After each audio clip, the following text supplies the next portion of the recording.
लिखित रूप में हमने बोला है अपने व्हाट्सएप स्टेटस पे कि रिन से नहाए हैं, है ना। हाँ, रिन से जो है रगड़ रगड़ के नहाए तब वो चमक आई। चलो अच्छा, अब हम पढ़ाई शुरू करते हैं फटाफट बिना टाइम वेस्ट किए। 5-13 बढ़िया, ठीक। तो to cross the shortest time, पहले शॉर्टेस्ट पाथ आता है बेटा, मुझे अपना नोट्स याद है, देखा शॉर्टेस्ट पाथ पहले आता है। चलो देखो, to cross the river in shortest path,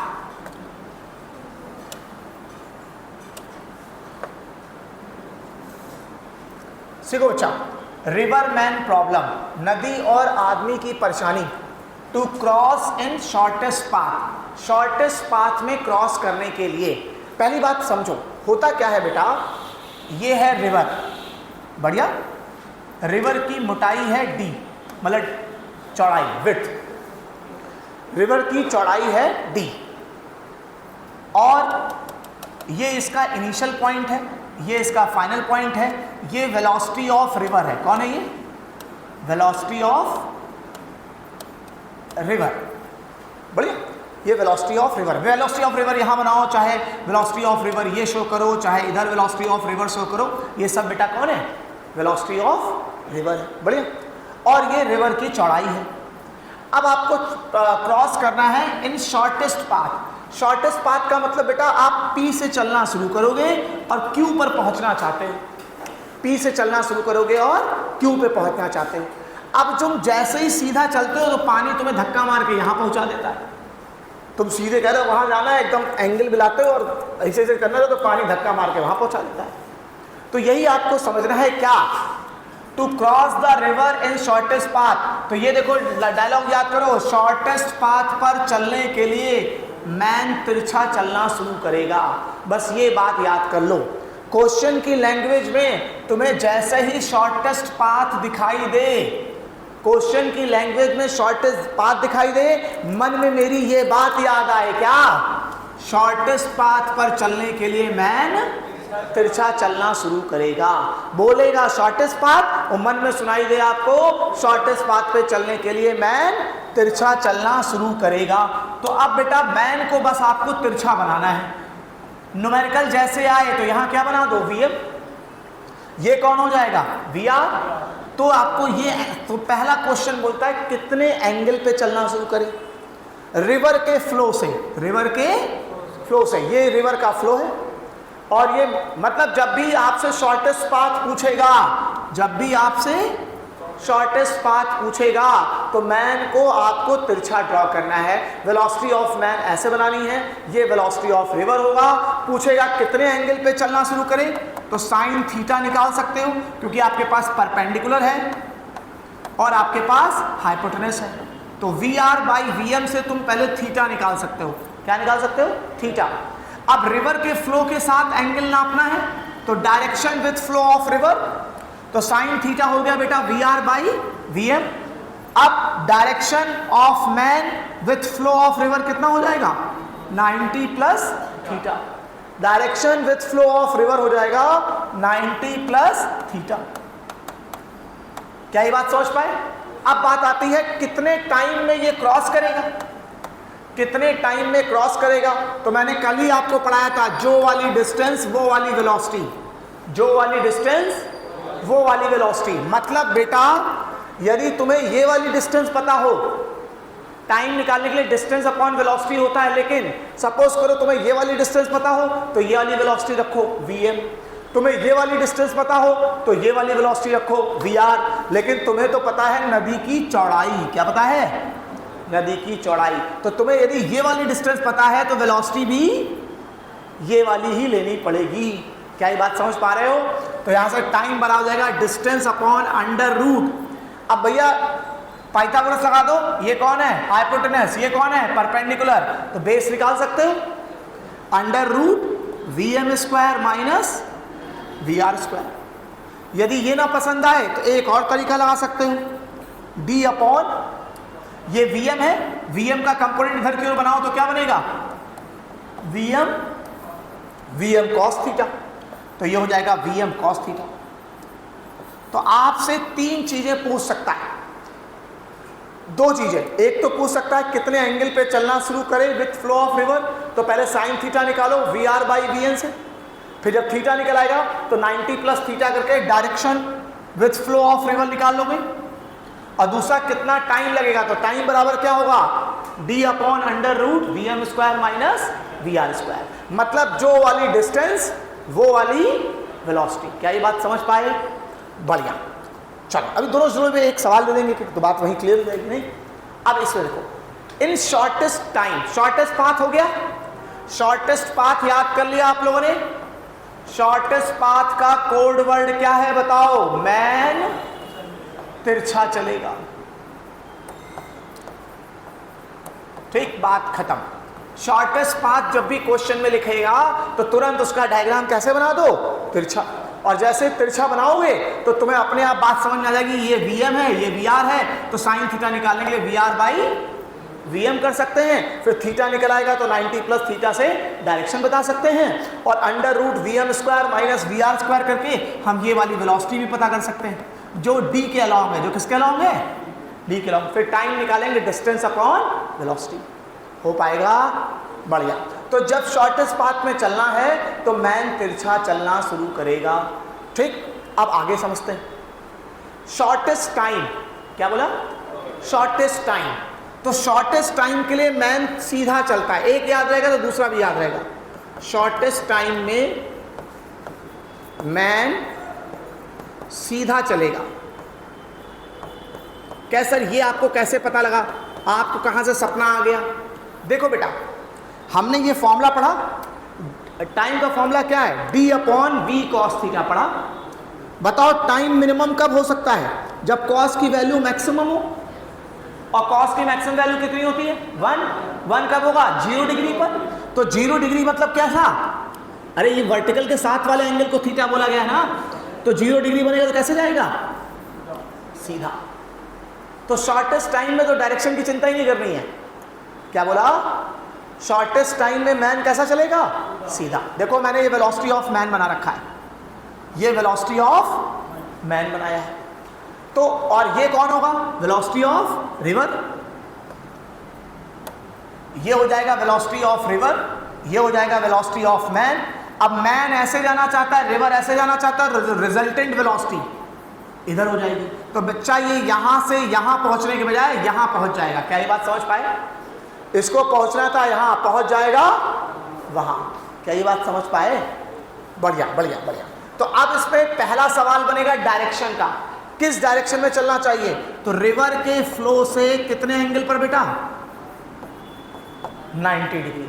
मतलब शॉर्टेस्ट टाइम में पहुंचने के लिए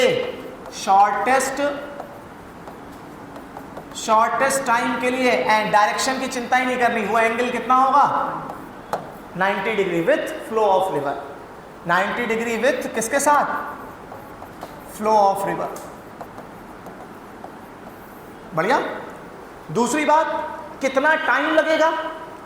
तो टाइम का फॉर्मूला, जो वाली डिस्टेंस वो वाली वेलोसिटी। सुन रहे हो? क्या बोला? जो वाली डिस्टेंस वो वाली वेलोसिटी। मतलब यदि तुम्हें ये वाली चौड़ाई पता है d, तो इसके अलावा कौन सी वेलोसिटी होगी? Man vm। सपोज करो, अब क्या होता है जब मैन तिरछा सीधा चलना शुरू करता है तो पानी उसको बहा के आगे ले जाता है, तो ये जो एक्स्ट्रा चला जाता है इसको क्या बोलते हैं? फॉल। तो तुम टाइम यहां से भी निकाल सकते हो। यदि तुमने ये वाला फॉल लिख दिया x, तो स्पीड कौन सी लोगे? vr। तो टाइम के दो अप्रोच हो जाएंगे, या तो तुम d अपॉन vm कर लो या x अपॉन vr कर लो, या केवल फॉल भी पूछ सकता है तो x equal to speed into time, vr into time. सही है? क्या ये बात समझ पाए? अब दोनों तरह का एक एक सवाल दे दे, ठीक है? करके दिखा दो, तो फिर हमारा जो डिस्कशन है वो पूरा हो जाएगा। चलो एक सवाल है, ये रिवर है, 100 मीटर चौड़ी है बेचारी रिवर, ये भागी जा रही है एकदम। ये P, ये Q। वेलोसिटी ऑफ मैन जो दे रखा है वो 5 मीटर पर सेकेंड है। वेलोसिटी ऑफ जो रिवर है वो 3 मीटर पर सेकेंड है। बढ़िया। 3 नहीं पसंद आया, 4 ले लो, अपनी जेब से क्या जाता है, चलो 3 ही ले लो। ठीक, अब आपको पता करना है इन शॉर्टेस्ट पाथ, क्या बोला, शॉर्टेस्ट पाथ। शॉर्टेस्ट पाथ के लिए आपको चीजें बतानी है। एक बताना है direction with flow of river, एक बताना है direction with flow of river, दूसरा बताना है time taken to reach exact opposite point.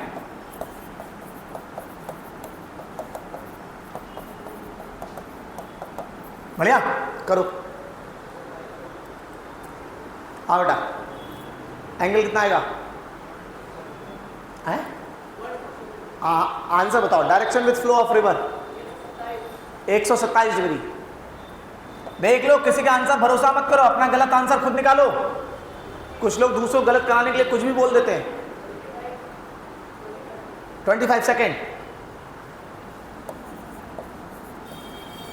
किसी के आंसर भरोसा मत करिए, अपना गलत आंसर खुद निकालिए।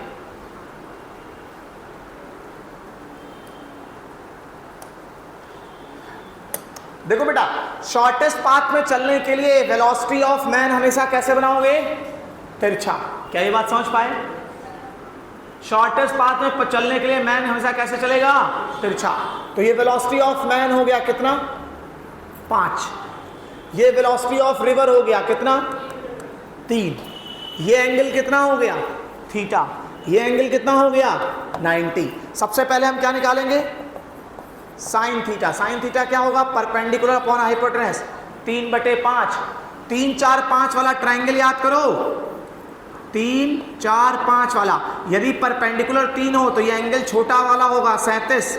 यदि परपेंडिकुलर 4 हो तो ये एंगल बड़ा हो वाला होगा 53। सही है? तो यहां पर तो 3/5 है, तो क्या बन गया, साइन 37। साइन 37 मतलब 37 डिग्री। ये बेटा 37 डिग्री हो गया। ये कितना, 90। रिवर के फ्लो से कितना बनेगा, अरे ये रिवर का फ्लो है ना, ये रिवर का फ्लो है, तुम जा इधर रहे हो तो रिवर के फ्लो से एंगल 90 प्लस 37 कितना, 127 डिग्री। 127 डिग्री होगा विथ रिवर फ्लो। क्या ये बात समझ में आई? बहुत बढ़िया। ठीक, उसके बाद direction with flow of river हो गया। अब बात करते हैं time taken to reach exact opposite point. जो वाली डिस्टेंस वो वाली वेलोसिटी। ये इतना टेक्निकल वर्ड बोल रहा हूं कि हर जगह काम आएगा। जो वाली डिस्टेंस वो वाली वेलोसिटी। अब तुम्हें दिखा ये 100 मीटर ये वाली डिस्टेंस है, तो वेलोसिटी भी इसी के अलोंग वाली काम करेगी। सही है? तो ये वेलोसिटी कितनी है, 5। ये कितनी है, 3। तो ये कितनी होगी, 4। सही है? तो अब टाइम क्या होगा, जो वाली डिस्टेंस वो वाली वेलोसिटी। तो डिस्टेंस 100, उसके अलोंग वाली वेलोसिटी 4। आंसर कितना, 25 सेकेंड। क्या ये समझ पाए? कोई दिक्कत?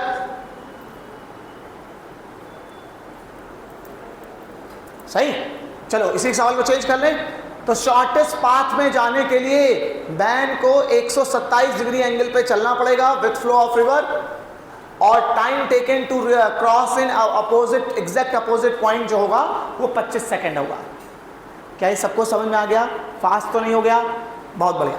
चलो अब इसी सवाल की रीडिंग लेते हैं और हम शॉर्टेस्ट उसमें बनाते हैं, किसमें, शॉर्टेस्ट टाइम में।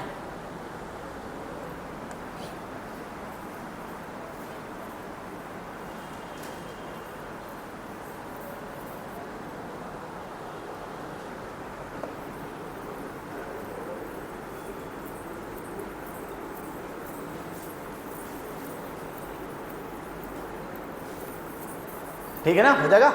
चलो अब हमें रिवर को शॉर्टेस्ट टाइम में क्रॉस करना है। रबड़ भी घिस गई। लो भाई, फिर भाई स्टोरी। ये नदी, असल ये नदी नहीं नाला है, ठीक है, और इसकी चौड़ाई 100 मीटर,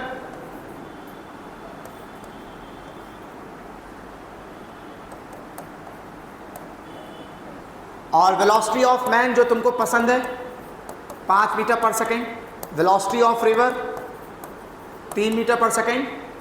अब आपको पता करना है ये पी से चलना शुरू कर रहा है, पहला शॉर्टेस्ट टाइम, अब कंडीशन दे दी शॉर्टेस्ट टाइम की। अब शॉर्टेस्ट टाइम के लिए 3 बातें बतानी है। पहला direction with flow of river क्या होना चाहिए 90 डिग्री। शॉर्टेस्ट टाइम में चलने के लिए फ्लो ऑफ रिवर के साथ जो डायरेक्शन होगा वो 90 डिग्री होगा। तो मैन सीधा चलना शुरू करेगा, रिवर के फ्लो से 90 डिग्री पे चलना शुरू करेगा। रिवर इसको इधर लेके जा रही है, तो ये ऐसे जाना चाहता है, रिवर इधर ले जाएगी तो ये इस साइड चला जाएगा। बढ़िया। तो एंगल तो हो गया कितना 90 degree with flow of river. दूसरा पूछता है, दूसरा क्या पूछना चाहे, दूसरा देखो क्या पूछना चाहता है। दूसरा ये पूछा है कितने टाइम में क्रॉस करेगा, कितने टाइम में। तो जो वाली डिस्टेंस वो वाली वेलोसिटी। अब बताओ ये डिस्टेंस कितनी है 100 और ये वेलोसिटी कितनी है 5। सही है, हो जाएगा 100/5। 100/5 20 होता है। अच्छा ठीक है, तो 20 सेकेंड में ये शॉर्टेस्ट टाइम में पहुंच जाएगा। पहले कितना आया था शॉर्टेस्ट पाथ में टाइम 25 सेकेंड, अब आया 20 सेकेंड। इसका मतलब टाइम पहले से कम हो गया। लेकिन अप्रोच कितनी बड़ी है, क्लियर कट, जो वाली डिस्टेंस वो वाली वेलोसिटी। जब तुम 100 मीटर ले रहे हो तो 100 मीटर ग्राउंड कौन सी वेलोसिटी है 5, तो 100/5 ले लोगे। सही है, बढ़िया। दूसरा पूछता है बेटा कितना फॉल आएगा, कि हॉरिजॉन्टली मतलब एग्जैक्ट अपोजिट पॉइंट की अपेक्षा वो कहां जाके पहुंचेगा। तो horizontal distance equal to speed into time. x बराबर क्या बनेगा vr इनटू t। vr कितना 3 और टाइम कितना, हाँ 20। कितना दूर जा गिरेगा 60 मीटर।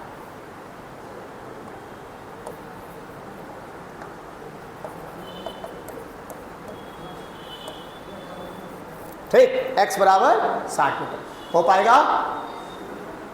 ठीक है ना, बहुत बढ़िया, बहुत बढ़िया, बहुत ही बढ़िया। तुम लोग बहुत अच्छे बच्चे हो। कहने में क्या जाता है ना। ठीक, आगे बढ़ते हैं।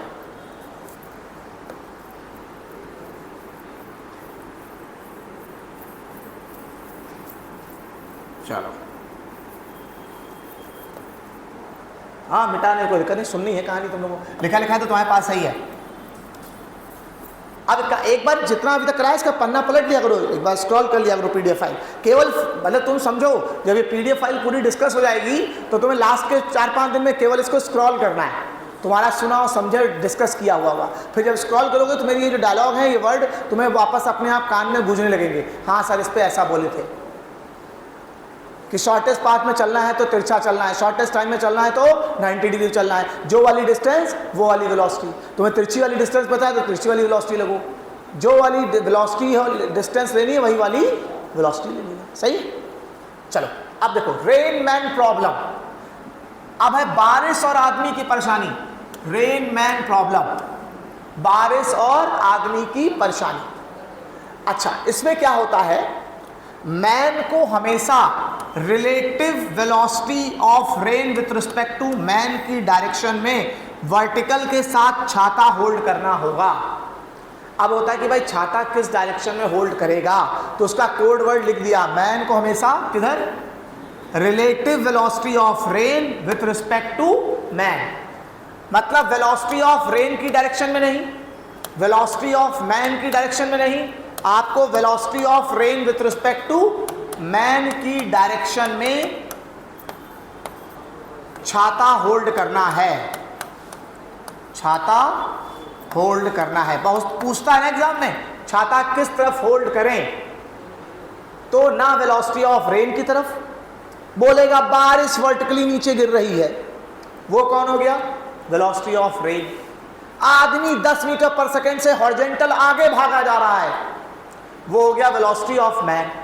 इन दोनों तरफ छाता होल्ड नहीं करना है। छाता किधर होल्ड करना है, वी आर एम की तरफ। वी आर की तरफ नहीं, वेलोसिटी ऑफ रेन की तरफ नहीं, वेलोसिटी ऑफ मैन की तरफ नहीं, वी आर एम की तरफ। किसकी तरफ, velocity of rain with respect to man की डायरेक्शन। अब velocity of rain with respect to man कैसे निकलेगा, समझना बेटा।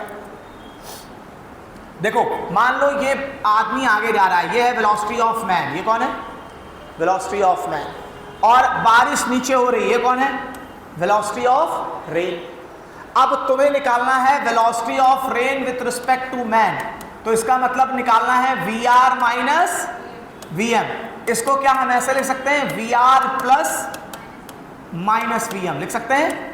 तो जब भी आपको velocity of rain with respect to man समझना है, इसका मतलब आपको एक तो वेलोसिटी ऑफ रेन चाहिए, एक क्या चाहिए, वेलोसिटी ऑफ रेन चाहिए, और एक चाहिए वेलोसिटी ऑफ मैन को पलटकर, वेलोसिटी ऑफ मैन को पलटकर। इन दोनों का जो रिजल्टेंट होगा वो velocity of rain with respect to man develop करेगा। सुन पा रहे हो, VRM मतलब VR माइनस VM, इसका मतलब हो गया VR प्लस माइनस VM, मतलब velocity of rain, velocity of rain और वेलोसिटी ऑफ मैन का उल्टा का जो रिजल्टेंट है वो velocity of rain with respect to man develop करेगा। तो देखो बेटा, ये है मैन ईस्ट की तरफ भाग रहा है, और ये कौन है, वेलोसिटी ऑफ रेन। आपको चाहिए VR प्लस क्या चाहिए, माइनस VM। तो बेटा इधर VM है तो इधर क्या मिलेगा, माइनस VM। तो ये हो गया VR, ये हो गया VM। तो आपको कुछ नहीं करना है, वेलोसिटी ऑफ रेन बनाओ, वेलोसिटी ऑफ मैन बनाओ, मैन को पलट दो, फिर VR और माइनस VM का जो रिजल्टेंट होगा वो वर्टिकल के साथ जो एंगल बना रहा है वो छाता की डायरेक्शन होगी। सुन पा रहे हो, वेलोसिटी ऑफ रेन बनाओ, वेलोसिटी ऑफ मैन बनाओ, मैन को पलट दो, VR और माइनस VM का रिजल्टेंट जिस डायरेक्शन में जा रहा है उसको पीछे की ओर बढ़ाओ, वर्टिकल के साथ जो एंगल बना रहा है उस डायरेक्शन में आपको छाता पकड़ना है। हो पाएगा? तो हमेशा छाता पकड़ने की डायरेक्शन क्या होती है, VRM। क्या होती है, velocity of rain with respect to man. ना वेलोसिटी ऑफ रेन की डायरेक्शन में छाता पकड़ा जाता है, ना वेलोसिटी ऑफ मैन की छाता डायरेक्शन में छाता पकड़ा जाता है। Velocity of rain with respect to man के रिस्पेक्ट में की डायरेक्शन में छाता पकड़ना है। समझ पा रहे हो? ये बहुत मन लगा के जो है मॉड्यूल बनाया गया है, ये किसी की नकल मार के नहीं बनाए हैं, ठीक है, खुद ही बनाए हैं। चलो, कैसे खुद बना के क्या रिवाइज कर रहे थे का? अब देखिए कितनी गजब की बात आपके सामने आ गई है, एकदम दिल खुश हो जाएगा आपका। दिमाग तो वैसे भी नहीं है आपके पास। देखिए, स्पेशल केस, जब भी किसी ऑब्जेक्ट में, बहुत बढ़िया बात है, गौर फरमाइएगा, जब भी किसी ऑब्जेक्ट में अलग अलग एक्सिस में वेलोसिटी और एक्सेलरेशन लगे हो तो वेक्टर फॉर्म बनाकर सॉल्व करेंगे। मतलब फिजिक्स में जिस बात को बोला जाएगा कंसेप्ट या अप्रोच या कंसेप्चुअल अप्रोच, तो लिखी है, ये है विचारधारा। ये कौन है, विचारधारा। इसी पर आपको चलना है कि कब अप्लाई करना है, जब क्वेश्चन में किसी ऑब्जेक्ट में अलग अलग एक्सिस में, क्या अलग अलग एक्सिस में वेलोसिटी और एक्सेलरेशन लगे हो। आपने मोशन इन 1D पढ़ा, तो आपने जब मोशन इन 1D पढ़ा तो बेटा क्या होता था, बॉडी होती थी, उसकी इनिशियल वेलोसिटी जिस तरफ होती थी, एक्सेलरेशन भी उसी तरफ होता था, डिस्प्लेसमेंट भी उसी तरफ होता था। आप तीन फॉर्मूले पढ़ लेते थे, V equal to U plus AT, S equal to UT plus half AT square, V square equal to U square plus 2AS। ये था मोशन इन 1 डायमेंशन। मतलब मान लीजिए आपके साथ धोखा हो जाए, ऐसा भी हो सकता है कि एक बॉडी है 2 kg की, उस पर 4 न्यूटन का फोर्स यहां लग रहा हो और 12 न्यूटन का फोर्स ऊपर लग रहा हो। अब क्या होगा, एक एक्सेलरेशन उसके अंदर कैसा होगा, हॉरिजेंटल, और एक एक्सेलरेशन कैसा होगा, वर्टिकल। ऐसा भी तो हो सकता है। तो अब ये आगे भी भागना चाहेगा और ऊपर भी भागना चाहेगा। या ऐसा भी हो सकता है धोखा कि ऑब्जेक्ट में वेलोसिटी इधर की ओर हो और एक्सेलरेशन ऊपर की तरफ हो। तो जब भी क्वेश्चन में वेलोसिटी और एक्सेलरेशन अलग अलग एंगल्स पर होंगे या अलग अलग एक्सिस पर होंगे, तो ये जो एक्सेलरेटेड मोशन के फॉर्मूले हैं ये आपको वेक्टर फॉर्म में लिखने चाहिए। किस में लिखने पड़ेंगे, वेक्टर फॉर्म में। मतलब बेटा कैसे लिखोगे, जो आपका V equal to U plus AT था उसे क्या लिखोगे, v vector equal to u vector plus at, जो s equal to ut plus half at square था वो हो जाएगा s vector equal to u vector plus half a vector into t square. सही है। जो आपका v square equal to u square plus 2as था वो बन जाएगा v dot v, dot product में सिखाया था जब कोई वेक्टर खुद से डॉट प्रोडक्ट होता है अपने मैग्नीट्यूड के स्क्वायर के बराबर होता है, तो v dot v, u dot u two a dot s। समझ पा रहे हो? तो जब भी आपके क्वेश्चन की लैंग्वेज में ये एक सवाल भी है, बढ़िया से सवाल भी कराया, ऐसा नहीं फर्जी कोई काम किया है, ठीक है। तो जब भी क्वेश्चन मतलब आपको क्या है क्या, अब सवाल कुछ भी आए ज्ञान आपके पास पहले से ही आ गया है, ठीक है ना। अब आपको रीजन पता है कब लगाना है। हम सवाल का आंसर नहीं सिखा रहे, सवाल का आंसर निकालने का सहूर सिखा रहे हैं, नहीं। तो जब भी किसी ऑब्जेक्ट में अलग अलग एक्सिस में वेलोसिटी और एक्सेलरेशन लगे हो, जब भी किसी ऑब्जेक्ट में अलग अलग एक्सिस में वेलोसिटी और एक्सेलरेशन लगे हो तो वेक्टर फॉर्म बनाकर सॉल्व करेंगे। क्या बोलेंगे? वेक्टर फॉर्म बना के सॉल्व करेंगे। मतलब क्वेश्चन आपको खुद कहेगा यार इस पे simply v equal to u plus at नहीं लग पाएगा, यहाँ तो मामला इधर जा रहा है, बॉडी इधर जा रही है, एक्सेलरेशन ऊपर लग रहा है। कभी कभी और बदतमीजी करता है, एक्सेलरेशन को एक्सेलरेशन नहीं बोलता, फोर्स बोल देता है। क्या बोलता है? तो आपको फोर्स अपॉन मास करके एक्सेलरेशन का स्टेप बनाना पड़ेगा। जैसे एक सवाल देख लेते हैं, ये वाला ले लेते हैं। हाँ, इन्होंने एक सवाल बना रखा है कि एक ऑब्जेक्ट है, उस ऑब्जेक्ट की initial velocity 4 metre per second है, acceleration 2 metre per second square है। Initial velocity 4 metre per second है और जो एक्सेलरेशन है वो 2 मीटर पर सेकेंड स्क्वायर है। बढ़िया। तो अब आप बताओ ये जो वेलोसिटी है, इस वेलोसिटी का वेक्टर फॉर्म बनाओ तो क्या 4i कैप लिख सकते हो? बात खत्म। एक्सेलरेशन का वेक्टर फॉर्म बनाओ तो क्या लिख सकते हो? 2j कैप लिख सकते हो। सही है भैया, वेलोसिटी आगे भाग रही है, एक्सेलरेशन ऊपर भाग रहा है, तो यहाँ v equal to u plus at नहीं लगेगा, यहाँ v equal to u plus at लगेगा, बट इन वेक्टर फॉर्म। किस फॉर्म में? Vector form. अब आपसे सवाल पूछे find velocity and displacement after 2 second. चलो वेलोसिटी निकालते हैं। वेलोसिटी का क्या फॉर्मूला होगा? v equal to u plus at, लेकिन but in vector form. v vector equal to u vector plus a vector into t। ठीक है, तो यहां से u की यहां लिखोगे 4i कैप, एक्सेलरेशन की यहां लिखोगे 2j कैप, टाइम की यहां बेटा 2 सेकेंड, ये हो जाएगा 4i कैप, ये कितना हो जाएगा 4j कैप। मैग्नीट्यूड बना लो, कितना हो जाएगा under root 4 square plus 4 square, तो कितना आ जाएगा 4 रूट 2। बढ़िया, वेलोसिटी आ गई बेटा।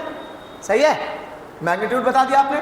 डायरेक्शन पे आ जाओ, सॉरी डिस्प्लेसमेंट पे u vector t plus half a vector t square. चलो इसमें यूज करते हैं। u की जगह लोगे 4i कैप,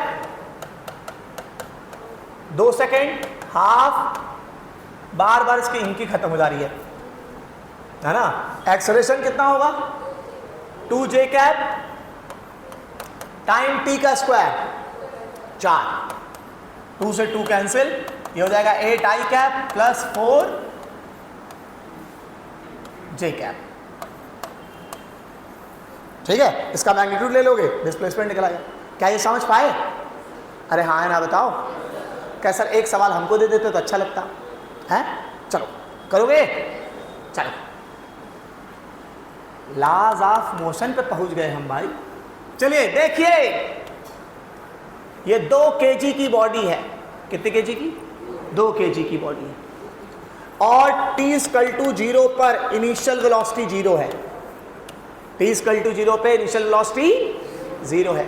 फिर आपने इधर इस पे फोर्स लगाया Fx 4 न्यूटन का, इस पर ऊपर की ओर फोर्स लगाया Fy 12 न्यूटन का। बढ़िया, सही है। सवाल फिर वही दे देते simple, find velocity, magnitude of velocity after 2 second. दूसरा, find magnitude of displacement after 2 second. प्रयास करिए। ठीक,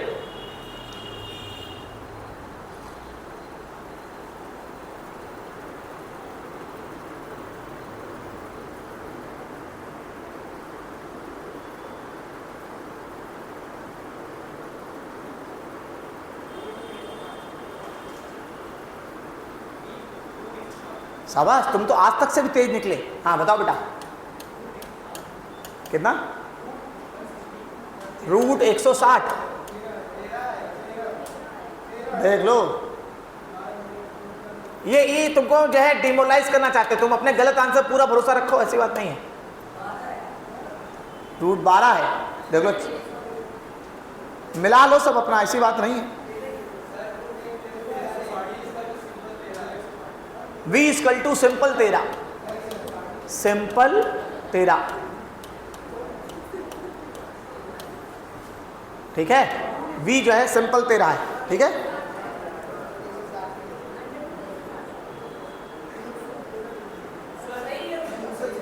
सही है, v इक्वल टू सही है। ये कौन सा आंसर निकाल रहे हो यार तुम लोग? ये कौन सा आंसर है? v सिंपल 13 है, v सही है, ऊपर वाला सही। ये कौन सा आंसर? ऊपर वाला सही है। अबे तुम लोग फिजिक्स ही पढ़ रहे हो कि साहित्य पढ़ने लगे हो? ऊपर वाला तो हमेशा सही है, अब नीचे वालों को सही बनने की कोशिश करनी पड़ेगी। ऊपर वाला सही है तभी तो ऊपर वाला है, और तुम लोग भी ऊपर पहुंच के ही सही बनोगे क्या? यही बन जाओ? नहीं। चलो अच्छा, खैर देखो, मुझे आता है तो कई आंसर आए हैं। ऊपर वाला सही है, ये भी आया है, ये सही है, ये भी आया है, v सिंपल 13 ये भी आया है। क्या आंसर निकाले हैं? नहीं, मुझे ये तो पता था तुम लोग टैलेंटेड हो, इतने हो ये नहीं पता था। देखो बेटा, यहां पर हॉरिजॉन्टल फोर्स लग रहा है। अरे भाई, लिखना है, मिटाना नहीं है, वाइस कमांड पे काम किया करो। ये हॉरिजॉन्टल फोर्स है, हॉरिजॉन्टल फोर्स है तो हॉरिजॉन्टल डायरेक्शन में जो एक्सेलरेशन बनेगा, हॉरिजॉन्टल फोर्स अपॉन मास, कितना? 2, सही है।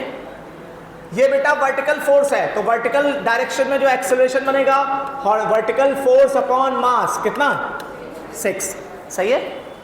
तो अब बात करते हैं इनिशियल वेलोसिटी का वेक्टर फॉर्म। इनिशियल वेलोसिटी का vector form 0 i cap 0 j cap, क्योंकि इनिशियल वेलोसिटी तो है ही नहीं। एक्सेलरेशन का वेक्टर फॉर्म बनाओ, तो ये हॉरिजॉन्टल डायरेक्शन में है 2i कैप, ये वर्टिकल डायरेक्शन में है 6j कैप, बढ़िया। और अब 2 सेकंड बाद वेलोसिटी निकालनी है आपको, तो v vector equal to u vector plus a vector into t, ये हो जाएगा 0। एक्सेलरेशन लगाओ 2i cap plus 6j cap into 2 second, 4i cap plus 12j second, बढ़िया। ये वेलोसिटी हो गई। मॉड की बात करो, ये 16 हो जाएगा, ये 144 हो जाएगा, सही है। कितना आया? 160। तो मेन तो यही है कि आपको ये समझना है, आपके दिमाग में ये कहानी होनी चाहिए कि जब भी ऑब्जेक्ट पर अलग अलग एक्सिस में फोर्सेस या एक्सेलरेशन, वेलोसिटी और एक्सेलरेशन अलग अलग एक्सिस में हो तो हमेशा वेक्टर फॉर्म बनाकर सॉल्व करेंगे। हमेशा कैसे सॉल्व करेंगे? वेक्टर फॉर्म बना के सॉल्व करेंगे। हो पाएगा? लिख लो, कुछ भी समझ में आया हो लिख लो, बना लो, फिर आगे बताते हैं।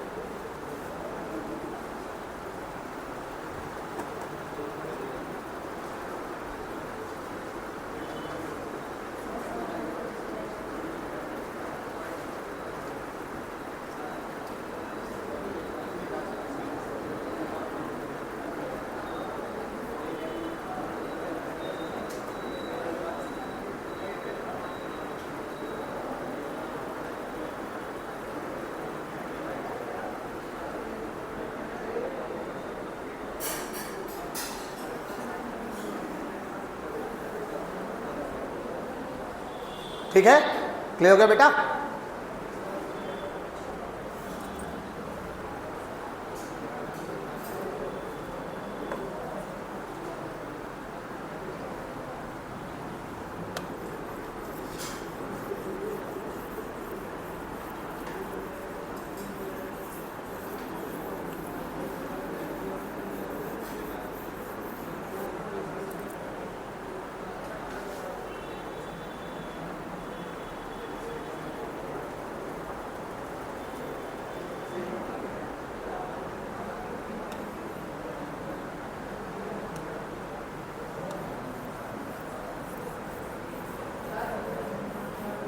कितना अच्छा मिटाता हूं मैं। सही है, बढ़िया। अच्छा, अब चलिए पढ़ाई शुरू करते हैं हम लोग फिर से एक बार। देखिएगा, इनर्शिया मतलब आप ऐसे समझिए, इसमें सीधी बात, नो बकवास, सिर्फ काम की बातें लिखी हैं। मतलब इसमें कोई नोट्स बनाने का काम नहीं किया। जिस बात को लिखा है वो बात कभी ना कभी पूछी गई होगी, ठीक है। ये जो मैंने लिखा है बेटा, inertia, measure of inertia is mass, ये नीट में आ चुका है, अपने घर से नहीं बता रहा हूं, समझ रहे हो? ठीक, measure of inertia is mass, measure of inertia is mass, ठीक है, मेजर ऑफ इनर्शिया मास। अरे मतलब इनर्शिया का मतलब है property of body due to which it maintain its state, अपनी अवस्था को बना के रखने की प्रवृत्ति जो है, इसको हम जड़त्व कहते हैं या इनर्शिया कहते हैं। और अपनी अवस्था को बनाए रखने की जो क्षमता है वो केवल मास या द्रव्यमान पर निर्भर करती है। तो जब आपका मास ज़्यादा होगा तभी आप अपने स्टेट को मेंटेन कर पाएंगे। तो इसलिए बोलते हैं measure of inertia is mass. तो एग्जैक्ट यही आया था, मेजर ऑफ इनर्शिया, क्वेश्चन मतलब ऑप्शन में। इनर्शिया किससे नापी जाती है? इनर्शिया किससे नापी जाती है? मास से। इनर्शिया कितनी तरह की होती है? 3 तरह की, inertia of rest, inertia of motion, inertia of direction. बात खत्म। अब बात करते हैं नॉर्मल रिएक्शन। नॉर्मल रिएक्शन का मतलब क्या है? नॉर्मल रिएक्शन का मतलब है सरफेस पर दबाव, सरफेस पर दबाव, सरफेस पर परपेंडिकुलर दबाव। कैसा दबाव? पर किसी सरफेस पे जो परपेंडिकुलर दबाव पड़ रहा है उसको हम नॉर्मल रिएक्शन कहते हैं। मतलब भाई होता क्या, हम नॉर्मल रिएक्शन निकालते रहते हैं कि कोई, लेकिन माइंड में कोई परसेप्शन तैयार नहीं होता है। तो नॉर्मल रिएक्शन क्या है? सरफेस पे लगने वाला परपेंडिकुलर दबाव। जरा सोचो बेटा, ये मार्कर है, ये मेरे हाथ के ऊपर रखा है, सही? तो ग्रेविटी इसको खींच रही है, ग्रेविटी इसको खींच रही है, और उसके जो ग्रेविटी जब खींच रही है तो उस खिंचाव को संभालने के लिए मेरा हाथ इस पर ऊपर की ओर क्या लगा रहा है? फोर्स। तो ये ग्रेविटी के फोर्स के कारण ये मेरे हाथ को दबा रहा है। तो ये जितने फोर्स से मेरे हाथ को दबा रहा है वही क्या है? नॉर्मल रिएक्शन के रूप में ऊपर की ओर मिल रहा है। तो जितने फोर्स से ये सरफेस को दबाएगा वो सब का सब हमें क्या मिलेगा? नॉर्मल रिएक्शन, ठीक है ना। सपोज करो मैं अपने हाथ से इसको ऐसे पकड़े रहूं तो ये सरफेस को दबाएगा ही नहीं, तब नॉर्मल रिएक्शन की वैल्यू क्या हो जाएगी? 0। भले ये इसको ऊपर रखा हो लेकिन मैं अपने हाथ से संभाल रखा हो तो नॉर्मल रिएक्शन की वैल्यू 0 हो जाएगी। समझ पा रहे हो? तो सरफेस पे जो दबाव लगता है या बॉडी के वेट के अगेंस्ट जो हमें फोर्स लगाना पड़ जाता है वो नॉर्मल रिएक्शन का काम करने लग जाता है या इफेक्टिव वेट का काम करने लग जाता है। समझ रहे हो? जैसे आज आप जो है रोज बाथरूम से भरी हुई बाल्टी उठाते थे, एक दिन पानी नहीं आया, बाल्टी भरी नहीं रही और आपको वही पुरानी आदत, आपने उठाया, बहुत ज़्यादा उठा दिया क्योंकि पानी था ही नहीं। तो आप वेट को ओवरकम करने के लिए जो फोर्स एक्स्ट्रा लगा रहे हो वही नॉर्मल रिएक्शन है, वही इफेक्टिव वेट है। क्या है? इफेक्टिव वेट है। कभी कभी होता है इंसान बॉडी के एक्चुअल वेट से ज़्यादा फोर्स उसे महसूस होता है तो इफेक्टिव वेट बदल जाता है, क्योंकि सरफेस पे दबाव ज़्यादा लगेगा तो आपको लगेगा भारी है। मान लो यही मार्कर है, इसके ऊपर मैं अपने अंगूठे से और दबाना शुरू कर दूं तो आपको लगेगा ये मार्कर बहुत भारी है, इफेक्टिव वेट बढ़ जाएगा इसी मार्कर का। इसी को अपनी तरफ से थोड़ा संभाले रहूं तो इसका इफेक्टिव वेट थोड़ा सा कम हो जाएगा। तो नॉर्मल का रिएक्शन का मतलब क्या है? सरफेस पे लगने वाला दबाव। क्या ये बात समझ पा रहे हो? कैसा ये कहानी क्यों बता रहे हो? क्योंकि हम समय वेस्ट नहीं कराते। एनसीईआरटी में ये सवाल है और नीट में आया है और 10-12 साल में 2 बार आ गया है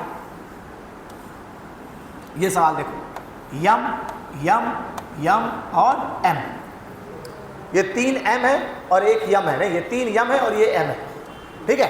तो अब इसका नाम ले लो 1, ये 2, 3, 4, ठीक है। अच्छा, आजकल लोग झूठे वादे करना इतना तगड़ा सीख लिए हैं, कुछ कहने को नहीं है। और आजकल के बच्चे तो एकदम खतरनाक तरीके से सीख गए हैं, ऐसी बड़ी बड़ी फेंकते हैं, ऐसी बड़ी बड़ी बातें करते हैं कि एकदम, लेकिन उन्हें नहीं पता कि मैं बदतमीज हूँ, तुरंत पकड़ लेता हूँ। मेरा बेटा मुझको समझा रहा था कि पापा मैं 5 साल जम के पढ़ाई करूँगा, सारी चीज़ करूँगा, सब जीवन में बहुत अच्छा कुछ करूँगा, 12th इस बार पास हो जाएगा। बोल रहा फेल नहीं होगा, है ना। तो उसने बताया मुझे कि जो है अब मैं 5 साल पढ़ाई करूँगा, मैं कहीं दूर जाके पढ़ूँगा, ये करूँगा वो करूँगा, मेहनत करके फिर बहुत जब लौट के आऊँगा तो बहुत अच्छा करूँगा, है ना। तो हमने कहा वो सब तो ठीक है, 5 साल बाद करोगे। अभी जो नेपाल घूमने गए थे तो वहाँ हमारे लिए कुछ लाए? क्या नहीं, वहाँ से कुछ नहीं, हमें गर्लफ्रेंड के लिए तो लाए थे। हमको बता रहे हो 5 साल बाद पलट के करेगा और अपनी गर्लफ्रेंड के लिए अभी से ला के देना शुरू कर दिए। देख लो लोग कैसे बातें बनाते हैं। तो हमने कहा ना, कहीं नहीं जाना, यहीं आंखों के सामने रहो, है ना। हम तुम्हारे 5 साल के चक्कर नहीं पड़ेंगे, 5 साल बाद तुम कुछ करोगे, जो तुम्हारा शोषण करना है हम अभी करा लेंगे तुम्हारा। ठीक है, देखा कैसे लोग बनावटी बातें करते हैं। तो कहता आपको कैसे पता लगा? अरे हमने कहा यार देश में इतने ढेर सारे लोग हमने कर रखे हैं, तुम्हारे बने तो नहीं रख पाएंगे, क्यों? और हमारी तो पुरानी प्रैक्टिस है। अच्छा देखो, है ना, देखो 1 2 3 4 सबके मामले हम सॉल्व कराते हैं, अपने घर के मामले में नहीं पता होंगे, ऐसे कैसे हो सकता है? नहीं, ठीक है। तो 1 2 3 4, तो मैंने क्या बोला, नॉर्मल रिएक्शन का मतलब क्या है? सरफेस पर दबाव, सरफेस पर दबाव। तो अब बेटा यदि यहां नॉर्मल रिएक्शन पूछा जाए तो बताओ इस सरफेस पे कोई दबाव पड़ रहा है, तो इसका मतलब यहां पर नॉर्मल रिएक्शन 0। हम तुम्हें फिजिक्स पढ़ा ही नहीं रहे, हम तुम्हें सिर्फ अंडरस्टैंडिंग बता रहे हैं। सरफेस पे मतलब मैं तुमको वो बात बोल रहा हूं जो वो एक पन्ने में समझाने की कोशिश करता है किताब, ठीक है ना। नॉर्मल रिएक्शन का मतलब क्या है? सरफेस पर दबाव। तो बेटा ये सरफेस को दबा ही नहीं रहा, तो यहां नॉर्मल रिएक्शन 0। यदि यहां की बात करूं तो 1 mg का दबाव, 1 mg के फोर्स से दबाएगा तो ऊपर की ओर जो नॉर्मल रिएक्शन मिलेगा वो कितना मिलेगा? 1 mg। क्लियर? अब बताओ बेटा, यहां पर नॉर्मल रिएक्शन तुम्हें चाहिए, तो ये दोनों मिलकर इसको दबाएंगे तो ये ऊपर नॉर्मल रिएक्शन कितने का देगा? 2 mg का। सही है? वीडियो देख लेके गए पापा तुम कहां गंदवा देते हो यार मुझको। हला, अब ये सब घर की बातें यहां तक बताओगे तुम, एकदम बदतमीजी पे ही आ गए हो। 1 2 3, अब बताओ यहां पर नॉर्मल रिएक्शन पूछा जाए तो इसको कितने लोग मिलकर दबा रहे हैं? 3 लोग, ठीक है। तो यहां पर नॉर्मल रिएक्शन ऊपर कितना देगा? ये 3 mg। सही है ना। मतलब कोई भी सरफेस अपने ऊपर लगने हुए वाले दबाव के अगेंस्ट जो वर्टिकल परपेंडिकुलर फोर्स देती है वही कौन है? Normal reaction. सही ना। कोई भी सरफेस अपने ऊपर लगने वाले परपेंडिकुलर दबाव को बैलेंस करने के लिए जो परपेंडिकुलर फोर्स दे रहा है वो कौन है? Normal reaction. मतलब एग्जैक्ट ऐसा नहीं है, this is the idea to make answer correct, ठीक है। उसका ध्यान देखो, यहां पर 1 2 3 4, अब ये चारों मिलकर सरफेस को दबाएंगे तो सरफेस पर नॉर्मल रिएक्शन 4 mg।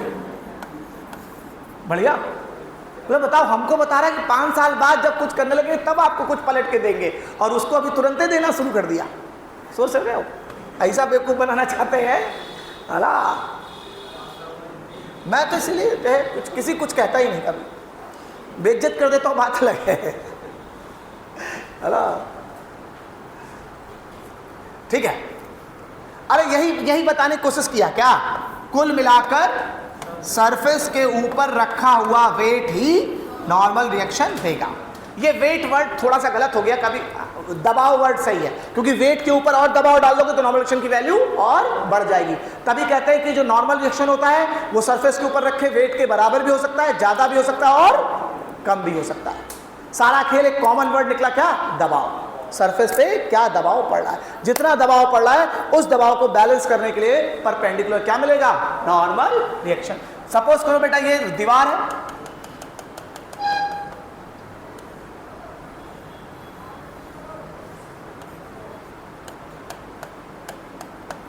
ठीक, ये बॉडी का वेट है, ठीक है।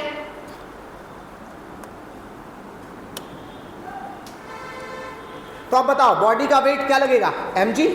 ये अपने वेट से नीचे गिर रहा है तो अभी नॉर्मल रिएक्शन नहीं दे रहा है, और ये वर्टिकल सरफेस है।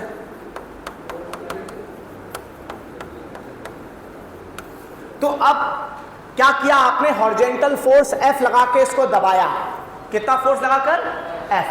F फोर्स लगा के आपने हॉरिजॉन्टल फोर्स लगा के इसे दीवार के पास में दबाया, तो जितने फोर्स से दबाओगे वो सबका सब क्या मिलेगा? Normal reaction. सही है? ठीक है ना। बढ़िया बढ़िया।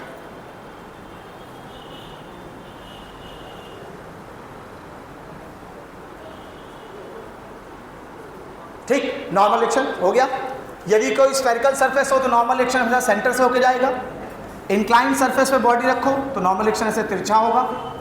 और यदि आपने दीवार और उस पर लैडर लगा दिया तो दो नॉर्मल रिएक्शन हो गए, एक नॉर्मल रिएक्शन यहाँ और एक नॉर्मल रिएक्शन यहाँ, दो नॉर्मल रिएक्शन हो पाएगा। ठीक है, नॉर्मल रिएक्शन का मतलब होता है सरफेस पे लगने वाला दबाव। जरा देखिए देखिए देखिए, ये देखो बेटा, ये इंक्लाइन प्लेन है,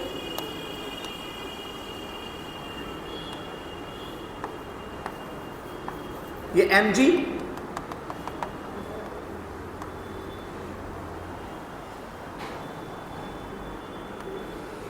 मेरी बीवी भी आज कह रही थी यार तुम कितने बदतमीज हो, ये सब बातें उससे काहे बोल दिए तो, कि अपने गर्लफ्रेंड के लिए ला सकते हो, मेरे लिए क्यों नहीं लाए।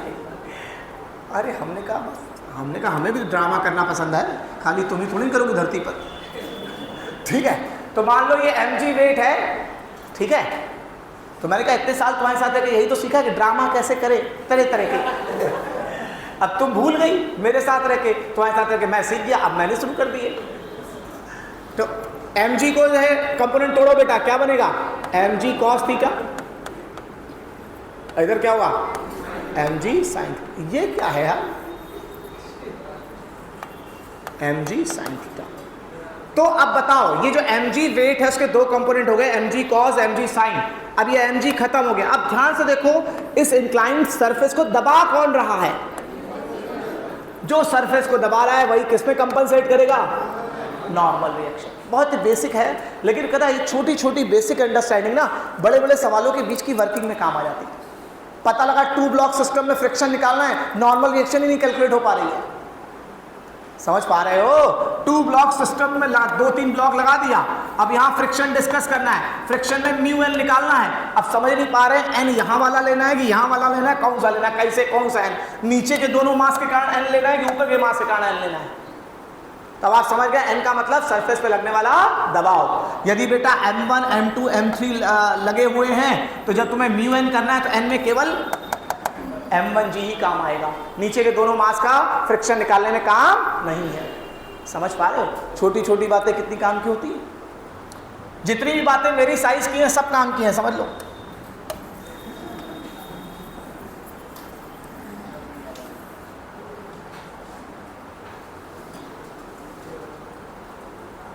ठीक है, हो गया, बढ़िया, आगे देखते हैं।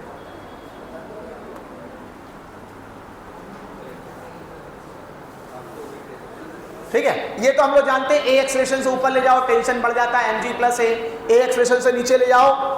अच्छा, ये पहले वाला देखो, हाँ ये भी बहुत बढ़िया पॉइंट है कि यदि तार से वेट लटका के खड़े हो जाए, सुनिए सुनिए सुनिए, तार से केवल वेट लटका के खड़े हो जाए तो तार में टेंशन सस्पेंडेड वेट के बराबर होगी। नहीं समझे?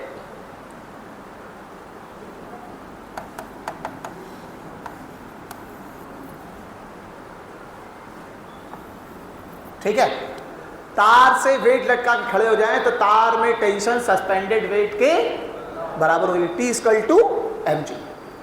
तो इफ वायर एट रेस्ट, यदि वायर क्या हो रेस्ट पर, तो एक्सेलरेशन क्या होगा, जीरो।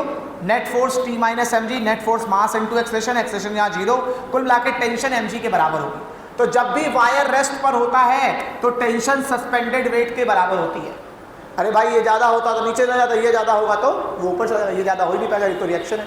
ठीक, ज़्यादा भी हो सकता है, खैर अभी नहीं। तो T इक्वल टू mg। तो जब भी वायर रेस्ट पर होगा तो टेंशन सस्पेंडेड वेट के बराबर होगी। ये देखो, देखिए देखिए, टेंशन क्या है, नीचे लटके हुए वेट के कारण होती है। टेंशन किसके कारण होती है, नीचे लटके हुए वेट के कारण। अब जरा सोचो बेटा, यहाँ ये तीन सेगमेंट है वायर के, इस वायर के सेगमेंट के नीचे कौन लटका है, m1। तो इस वायर को केवल m1g संभालना पड़ेगा, तो यहाँ पर टेंशन क्या हो जाएगी, m1g। यहाँ पर इस वाले वायर को m1 और m2 दोनों संभालना पड़ेगा, तो यहाँ पर टेंशन क्या हो जाएगी, m1 प्लस m2g। इस वाले वायर को तीनों को संभालना पड़ेगा, तो यहाँ पर टेंशन क्या हो जाएगी, m1 plus m2 plus m3g। और मैंने आपको सिखा दिया कि वायर से वेट लटका के रखे रहो और रेस्ट पर रहो, क्या रहो, रेस्ट पर रहो, तो वायर में टेंशन सस्पेंडेड वेट के बराबर होती है। अब इसी में बेटा ए एक्सेलरेशन से ऊपर जाने लग जाओ तो क्या हो जाएगा, mg plus A. m1 plus m2 g plus a, m1 plus m2 plus m3 g plus a। सही है ना? नीचे आने लग जाओगे तो यहाँ क्या आ जाएगा? g minus a। और फ्री फॉल होगा तो a g माइनस g क्या हो जाएगा? 0। ये नीट में आया है, अपने घर से नहीं बता रहे हैं, नीट में यही सवाल आया है। तुम देख रहे हो कि बेसिक कंसेप्ट के आसपास चलता रहता है नीट का पेपर। मतलब साल भर केवल ये मेरे कोर्स नोट्स के पीडीएफ, मैं क्या बोल रहा हूँ, केवल मेरे सारे बेसिक नोट्स भी अच्छे से कोई इंसान रट लेगा, 22 से 27 सवाल फिजिक्स के प्रेम से कर सकता है। ठीक है? और ये डायलॉग मेरे को सेलेक्टेड बच्चों ने ही याद करवाया है, जो सेलेक्ट होते गए वो बता दिए। ठीक है ना? ठीक, तो कहने का मतलब आप समझिए। और वो सेलेक्ट होने के बाद कह पाते हैं सर आप जितनी फिजिक्स लिखवाए थे हमको लगता है केवल उतने की ही जरूरत होती है, हम पता नहीं क्या इधर उधर दुनिया भर का ज्ञान इकट्ठा करते रहे और एक को हमारे दिमाग में नहीं हुआ, सब इकट्ठा कॉपी पे ही हुआ। इकट्ठा केवल इतना ही हो पाया जो आप लिखवाए थे। समझ रहे हो? इतना ही हो ही पाएगा, है ना? क्योंकि तुम्हें जल्दी जल्दी पेपर सॉल्व करना है तो बेसिक कंटेंट ही दिमाग में रह जाता है। तो ज्ञानी बनने के बजाय एक्सपर्ट बनिए। समझ रहे हो? सबसे ज्यादा टेंशन अपर वाले पार्ट में होगी। सबसे ज्यादा टेंशन कहां होगी? अपर वाले पार्ट में। तो ए एक्सेलेरेशन से ऊपर जाने पे टेंशन मैक्सिमम mg प्लस ए, एक्सेलेरेशन से नीचे जाने पे टेंशन मिनिमम mg माइनस ए। सही है? ऊपर जाने पे टेंशन mg प्लस ए, नीचे जाने पे टेंशन mg माइनस ए, फ्री फॉल करने पे टेंशन 0। फ्री फॉल करने पे टेंशन 0। बढ़िया, चलो। लेकिन आप इस बात को समझ पा रहे हो? और अच्छा, रिटार्डेशन हो, यार देखिए गजब की बात लिख दी गई है। इसी का उल्टा यदि ए रिटार्डेशन से मोशन हो तो फॉर्मूले में ए की जगह माइनस ए रखकर बन जाएगा। ए रिटार्डेशन से ऊपर जाने पर, ए एक्सेलेरेशन से ऊपर जाते थे तो mg प्लस ए होता था। ए एक्सेलेरेशन से ऊपर जाते थे तो mg प्लस ए होता था। ए रिटार्डेशन से ऊपर जाओगे mg माइनस ए हो जाएगा। ए रिटार्डेशन से नीचे जाने पे mg माइनस ए होता था, अब क्या हो जाएगा? mg प्लस ए। सही है? एक्सेलरेशन के बजाय रिटार्डेशन शब्द का उपयोग होगा तो यही फॉर्मूले बदल जाएंगे। सही बात है? एक्सेलरेशन के बदले रिटार्डेशन शब्द का उपयोग होगा तो यही फॉर्मूले बदल जाएंगे। ठीक है, चलो अब बात करते हैं। अच्छा, एक और बात समझो, जब भी वायर रेस्ट पर है तो वायर में टेंशन सस्पेंडेड वेट के बराबर। इससे जुड़ा हुआ एक सवाल बना लेते हैं छोटा सा, देखिए।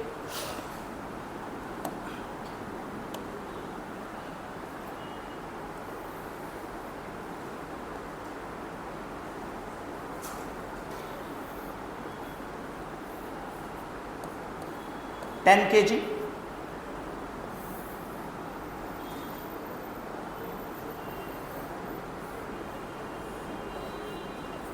6 kg और ये वायर।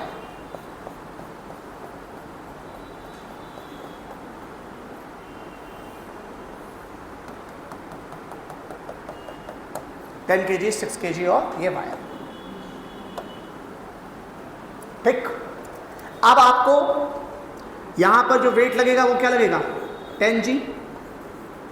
यहां पे टेंशन T, यही टेंशन T यहां पहुंच जाएगा। वायर बदलने पे टेंशन बदल जाती है, ये क्या हो जाएगा? T dash. सही। अब यहां कुछ मूव तो कर नहीं रहा है, सब कुछ रेस्ट पर है। यदि सब कुछ रेस्ट पर है तो वायर में टेंशन सस्पेंडेड वेट के बराबर होगी, या वर्टिकल फोर्स क्या होंगे? बैलेंस। सही है? तो जब भी सब कुछ सेटअप रेस्ट पर है तो वायर में टेंशन, अब इसमें सवाल है हमने जो बनाया, find T and T dash. ये भी सवाल आया, अपने घर से नहीं करा रहे। अब तुम्हें ये उसी वर्ड पर आया, उसी स्टेटमेंट पे आया है कि यदि किसी वायर से वेट लटका के सस्पेंड कर दिया गया और आप यदि रेस्ट पर हैं तो फोर्सेस बैलेंस होंगे या वायर में टेंशन सस्पेंडेड वेट के बराबर होगी। तो यहां पर जो टेंशन है वो किसके बराबर होगी बेटा बताओ? 10g के। बात खत्म। सही है? तो तुम्हें T बराबर कितना मिल गया? 10g। बात खत्म हो गया। ये 10g ऊपर पहुंच गया यहां पर। अब ये 10g से ऊपर खींचेगा। सही है? और तुम्हें T डैश निकालना है। लोग जल्दीबाजी में इसको बराबर रख देते हैं, ये भूल ही जाते हैं इसका वेट 6g भी तो लगेगा नीचे। सही है? तो 10G से ये ऊपर खींचेगा, 6G से ये नीचे खींचेगा, तो बचेगा कितना 4G। अरे बैलेंस हो गया ना। तो कैसे लिखोगे 10G बराबर 6G plus T dash. 6G इधर चल जाएगा, तो T डैश बराबर 4G।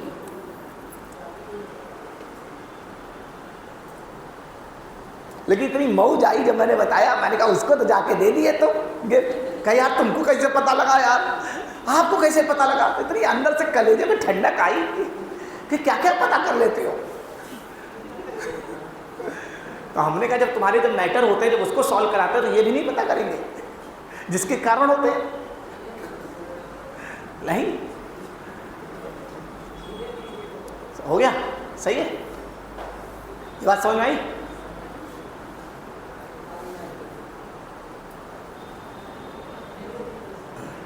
उसको जीने देना, उसको जीने देना। नहीं तो 5 दिन तो मैं यहीं रहता हूँ, केवल सैटरडे संडे में इतनी बदतमीजी कर लेता हूँ। एक्चुअली मैं कहीं नहीं रहता हूँ, मेरे लोग हर चारों तरफ फैले रहते हैं ना, तो उसको बेचारे को पता ही नहीं रहता कौन कौन उसको देख के कहाँ कहाँ हो जाए। भैया यहाँ था है ना, इधर चारों तरफ पार्टिकल हमने कर रखे हैं। लखनऊ नहीं, मतलब देश के 5-7 ऐसे राज्य हैं उसमें कहीं भी चला जाए हम पता कर लेंगे। मेरा घर लखनऊ में है। अच्छा लखनऊ में आशियाना के पास, हाँ, लेकिन लखनऊ ही पूरा मतलब देश के 5-7 ऐसे राज्य हैं जिसमें कोई कहीं भी चला जाए, हम चाहेंगे तो पता कर लेंगे, कुछ भी पता कर लेंगे।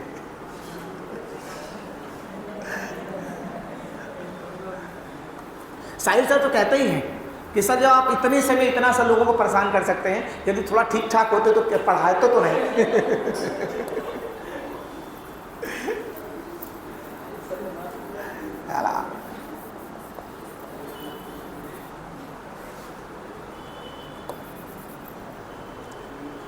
अभी शारीरिक रूप से बदतमीज नहीं बन पाया तो केवल मानसिक रूप से बदतमीज हूं। चलो अब आगे पढ़ते हैं।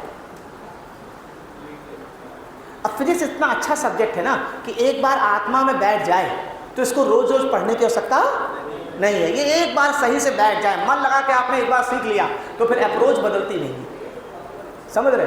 यदि नहीं सीखा तो बार बार देखना पड़ता है। तो मेरे को एक बार में ही बात पूरी समझ ना गई तो अब इसको नहीं पढ़ना पड़ता, तो बची कुछ फिर और चीज़ों पे ध्यान दे रहा हूँ। भाई टाइम बचा है, एनर्जी बचे, उसका कहीं तो उपयोग करूँगा नहीं। अब कुछ लोग इसी में उलझे हैं तो फिर कुछ और कर ही नहीं पा रहे हैं।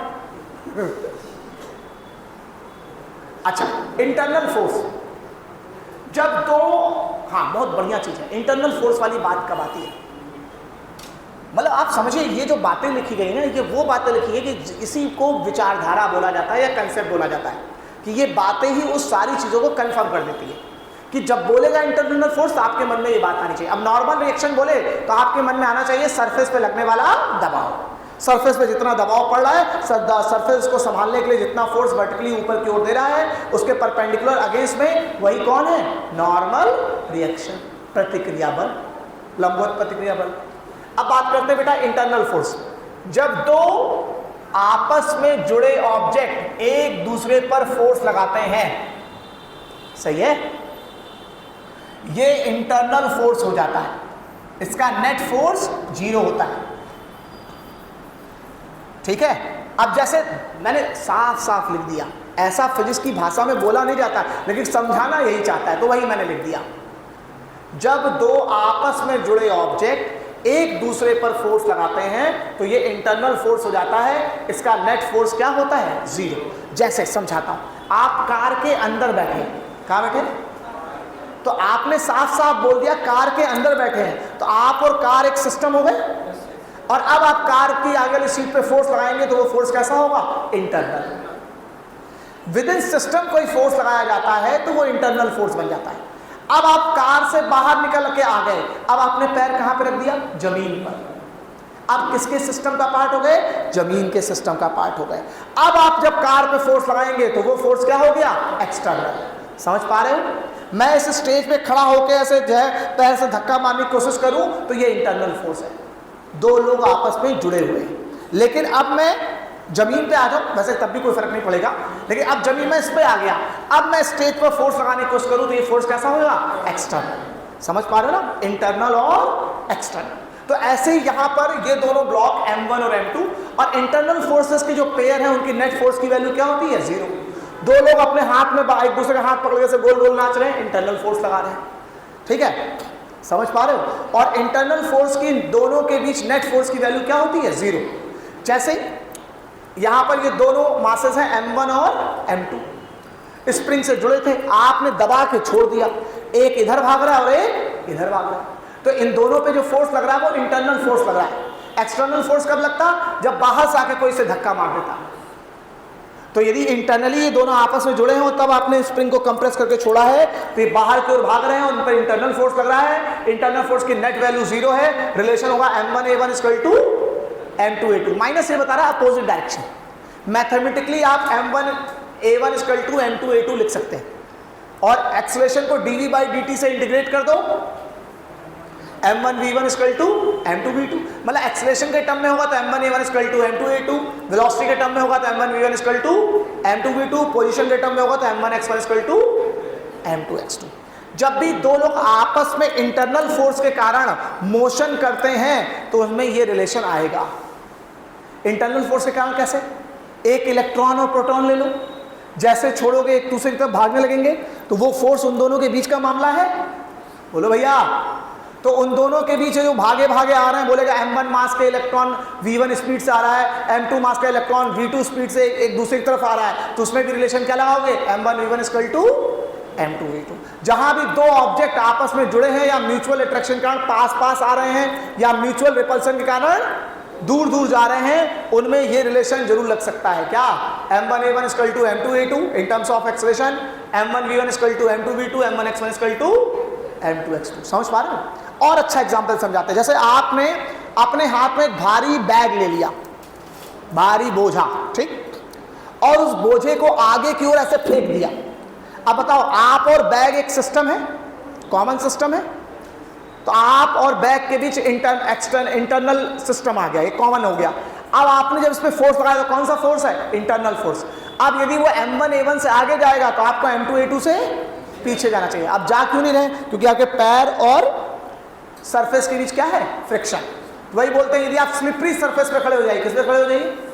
स्लिपरी सरफेस पे, तो आप यदि इसको आगे की ओर फेंकेंगे तो आप खुद पीछे की ओर स्लिप करेंगे। सबसे अच्छा एग्जांपल, नाव के ऊपर से कूदिए, नाव के ऊपर से बाहर कूदिए तो क्या होगा? आप आगे जाएंगे, नाव पीछे जाएगी। एक सिस्टम का पार्ट थे ना, आप विद इन नाव खड़े थे, मतलब विद इन बोट खड़े थे, विद इन बोट थे तो आप बोट के सिस्टम का पार्ट थे, आप और बोट मिला के कॉमन सिस्टम हो गया।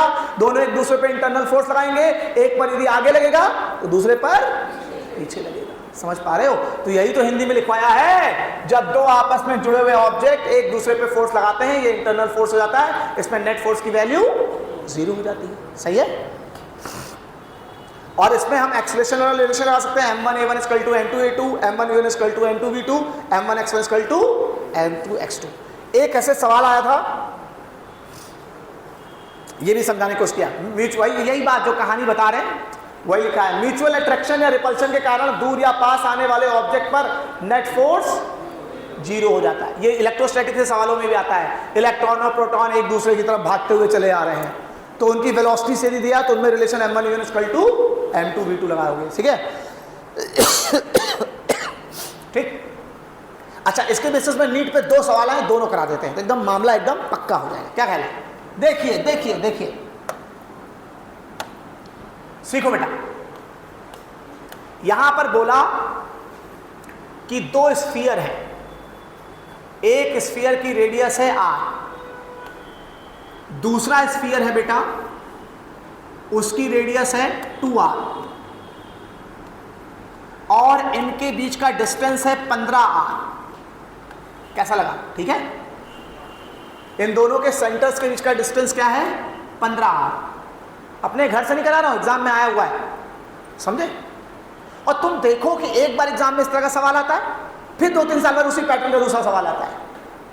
तो मतलब एक फिक्स पैटर्न है, मतलब अरे फिक्स पैटर्न क्या भाई, आप तीसरी क्लास के बच्चे हो तो ये तो माना जाएगा ना 1 से 10 तक का फॉर्मूला पहाड़ा याद हो गया होगा। तो ऐसे ही बेसिक चेक पॉइंट्स होते हैं हर चैप्टर्स के, कि माना जाता है कि आपने चैप्टर यदि पढ़ा होगा तो आप इतनी चीज़ों तो अंडरस्टैंड करते होगे ना, तो उन बेसिक कंसेप्ट को चेक करने वाले सवाल हर बार डालने चाहिए, इसे रिपीटिशन नहीं कहा जाता। यही अंडरस्टैंडिंग है चेक करने का तरीका, बस इतने लेवल के तो नॉलेज चाहिए, उसी को चेक करने के लिए सवाल बनाए जाते हैं। तुम लोग पता नहीं क्या पढ़ते रहते हो, ठीक है, कैसा पढ़ते तो हम सब है, बस सीखते कुछ नहीं है, ठीक है। तो ये हो गया, मान लीजिए 2 स्फीयर है, इसका रेडियस r, उसका रेडियस 2r, इसका मास m, इसका मास 2m। अब बेटा दोनों म्यूचुअल अट्रैक्शन के कारण पास पास आ रहे हैं। किसके कारण पास पास आ रहे हैं? मैं स्टेटमेंट को मुंह से बोल के बता दे रहा हूं। They are start coming to each other due to their mutual attraction. When what is the distance travel by smaller object? Smaller sphere कितना डिस्टेंस चलेगा when they touch to each other? जब ये एक दूसरे को टच करेंगे तो भाई मान लो पहले यहां थे, ये यहां था, ये चल के आया कितना x1, ये चल के कितना आया x2, ये मास m, ये मास 2m। समझ पा रहे हो? अरे बताओ भाई। तो इसने यही पूछा था कि यदि r और 2r रेडियस के, m और 2r रेडियस के, m और 2m मास के 2 स्फीयर 15r की दूरी पर रखे हैं। म्यूचुअल अट्रैक्शन मतलब इंटरनल फोर्स, म्यूचुअल अट्रैक्शन के कारण पास पास आने लग जाएं, तो जब आपस में टच करेंगे उस समय छोटा वाला मास कितनी डिस्टेंस चलेगा? पहले एक बात बताओ, पहले डिस्टेंस कितनी है 15r, बाद में कितनी हो गई 3r, तो दोनों ने मिलकर कितना डिस्टेंस चला होगा x1 प्लस x2 12r। अरे बोलो भैया, दोनों ने मिलकर टोटल डिस्टेंस कितना चला होगा 12r ही चला होगा। अरे पहले सेंटर्स के बीच का गैप 15r था, अब सेंटर्स के बीच का गैप 3r हो गया, तो चला कितना होगा 12r। सही है। अब आपको क्या दूसरा रिलेशन क्या जानते हो? m1 x1 इक्वल टू, भाई डिस्टेंस में रिलेशन में 2 वेरिएबल हो गए ना, तो उस पर कोई सॉल्व करने के लिए कोई रिलेशन और ढूंढना पड़ेगा। m1 x1 equal to m2 x2। m1 में क्या लोगे m, x1 में लोगे x1, m2 में लोगे 2m, x2 में x2। अब m से m कैंसिल, x1 क्या हो जाएगा 2x2, x1 में क्या हो जाएगा 2x2, तो x1 की जगह 2x2 लिख दो, x1 की जगह क्या लिख दोगे 2x2। तो देखो 2x2 प्लस x2 बराबर कितना होगा बताओ? 15r। 3x2 बराबर 15r, x2 बराबर बताओ 3r। सही है? गलत हो गया 5r? हाँ, अरे हम तो जानबूझ के गलत किए थे, चेक कर रहे थे। 3 5 जा 15 होता भाई, पहले भी यही होता था। ये तुम्हारा 5r हो पाएगा? गलत हो गया। x2 कितना होगा? गलत हो गया। हाँ, यही सब हम चेक करने के लिए जानबूझ के गलत करते हैं। चेक कर रहे थे, ध्यान दोगे नहीं दे दो, शुरू से हमारी आदत ऐसी नहीं। तो भैया x1 प्लस x2 कितना है हमारे पास 12r, और x1 की जगह क्या लिख दोगे 2x2 बराबर 12r, 3x2 बराबर 12r, x2 बराबर 4r। ठीक, x2 आ जाएगा, x1 आ जाएगा।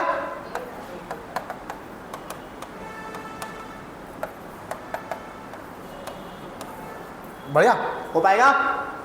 नहीं हो पाएगा? ठीक है। फिर इसी का सवाल दूसरा आया इसी अप्रोच पर, आज यहीं तक डिस्कस करेंगे। मतलब देखो ये इंटरनल फोर्स वाले सवाल कैसे आते हैं। बोला था एक ग्रेविटी फ्री स्पेस है, 100 मीटर की हाइट है। कौन सा स्पेस है? ये स्टेटमेंट क्वेश्चन की लैंग्वेज में लिखा था ग्रेविटी फ्री स्पेस। मतलब अब आपको v equal to u plus g t या h equal to u t plus half g t square, इन सब फॉर्मूले के बारे में चिंता नहीं करनी है। उन्होंने बोला एक 50 kg का आदमी है,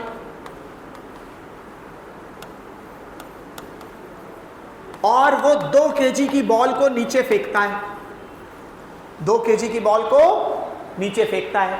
पूछा जब ये बॉल नीचे जाएगी तो 50 kg का आदमी कितना ऊपर जाएगा? समझ पा रहे हो? ग्रेविटी फ्री है। ऐसे लोग आपको ग्रेविटी होगी तो कभी ऊपर नहीं जाएगा। आप ऐसे फेंको, आप थोड़ी ना ऊपर जाओगे, लेकिन ग्रेविटी नहीं है तो एक्शन रिएक्शन लगेगा। आपने अपने से जुड़ी कोई चीज को आगे फेंका तो आपको कहां जाना पड़ेगा? पीछे। इसीलिए इस चीज को कंफर्म कराने के लिए उसने एक वर्ड यूज किया, ग्रेविटी फ्री स्पेस। समझे? तो ये सब नीट में आए हुए सवालों और फिजिक्स को मिलाकर हमने अप्रोच डेवलप करी है। अपने घर से नहीं बताया, ना किसी जो है धरती किसी भी कोचिंग के नोट्स के अंदर ये सब चीजें हैं। समझ रहे हो? ये सब एक्सक्लूसिव कंटेंट है। तो जब ये 50 kg का आदमी 2 kg के ब्लॉक को नीचे फेंकता है, कंडीशन पहले से दे दी, क्या बेटा? Gravity free space. Gravity free space. यदि ग्रेविटी फ्री स्पेस होगा तो भैया आप इसको बॉडी को नीचे फेंकोगे, आप खुद कहां जाओगे? ऊपर। तो अब ये कह रहा है जब ये जमीन पे टकराएगा तो ये 50 kg वाला कैसे ऊपर जाएगा? तो भैया इसको बोल लो m1, इसको बोल दो x1, सही है, इसको बोल दो m2 और इसको बोल दो x2। हो पाएगा? क्या रिलेशन लगाओगे? m1 x1 equal to m2 x2। समझ में आ रही बात? m1 x1 equal to m2 x2। m1 कितना है? 2, x1 कितना? 100, m2 कितना? 50, x2 ये 50 से गिरा जाएगा 2 बार, कितना मीटर ऊपर जाएगा? 4 मीटर। आदमी 4 मीटर ऊपर उठ जाएगा। टोटल गैप कितना हो जाएगा? 104 मीटर। सही है? हो पाएगा इतना? ठीक है। अब नेक्स्ट लेक्चर में इसके आगे करते हैं। हम एक बार पहले पूरी मैकेनिक्स की ये पीडीएफ आपको एक्सप्लेन करा देंगे, पहले इस हफ्ते से अगले हफ्ते तक में लगे, फिर इतने ही के ही जुड़े हुए 2-2, 3-3 सवाल हर चैप्टर से करा देंगे। पीवाईक्यू के आपका मामला सेट हो जाएगा। पीवाईक्यू रिलेट करवा देंगे, क्योंकि केवल मैकेनिक्स प्रॉपर करा देंगे तो 20-22 क्वेश्चन, 16 से 22 क्वेश्चन का एवरेज निकल आएगा। 16 क्वेश्चन से 22 क्वेश्चन तक का एवरेज निकल आएगा। ठीक है? बस ध्यान, और आपको क्या करना है, जय यही पीडीएफ मेरे साथ सुनते जाइए, फिर मैं आपको मैकेनिक्स के पीवाईक्यू क्लास में करा दूंगा, फिर यही नोट्स को बार बार रिवाइज करते रहिएगा, इसी पीडीएफ को पलट कर देखते रहिएगा, बस हो जाएगा।